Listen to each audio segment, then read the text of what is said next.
NPH. Leaders in Canadian basketball. How are you going to sleep on a night like this? I can't, man. I haven't really been sleeping for like the past week, just kind of been thinking about the whole situation. Like, I'm 20 years old, life really hits you fast, it really, like, everything just flew by. Of those top players, who are you looking forward to the most to sharing the court with?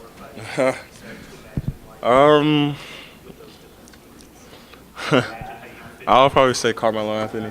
Carmelo Anthony. Yeah, just because, I've been kind of modeling my game after him for the past couple of years.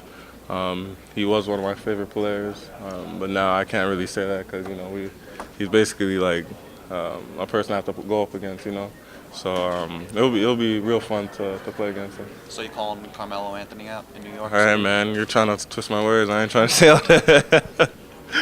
You mentioned Carmelo Anthony. A lot of people have said that you could either play the 3 or the 4. When you get to this level, when you get to the NBA, where do you see yourself playing long term?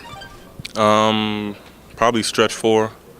Right now, I'm thinking stretch 4, but later on in my career, I'll probably play the 3.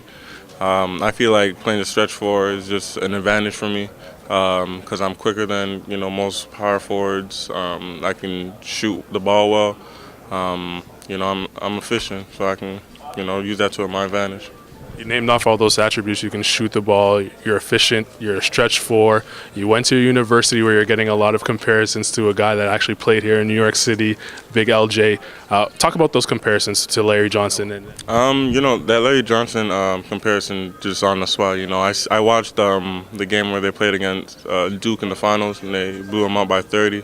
He was just doing everything on the court. He was hustling. He was shooting the ball. He was dunking. Setting screens for people. It was just everything. Basically, it was like a mirror, of what he did and what I did. You're the only Canadian in this room right now. We've been covering you for a very long time. There's been a lot of doubters about your game and if you could get to this level. Being from Canada, does it give you an extra chip on your shoulder to be one of the guys that could make it to the NBA and kind of pave the way for others that are coming up through Canada? Throughout high school, even my only season in college, a lot of people have been saying, I can't do this, I can't do that, I'm too small for this. But at the same time, I don't really pay attention to all that. I just focus on me and the team, work hard every day, and this is what got me here, so I'm not going to stop now. Staying on the Canadian topic, there's a good chance that there's possibly 3 of you guys going in the draft: yourself, Kelly Olynyk, and Mike Kabongo. Have you spoken to the rest of those guys, and what would it mean for the Maple Leaf to have you guys all go in the draft this year? I talk to them every now and then. Kelly, not so much because he's from the West Coast. I don't really know him, but Kevin Pangos and him went to the same school, so I'll tell Kevin to tell Kelly, tell him myself what's up, just keep the Canadian connection. But, I'm just happy for them. They put in a lot of work, I'm pretty sure, especially Kelly and Mike, sitting out, basically most of the season.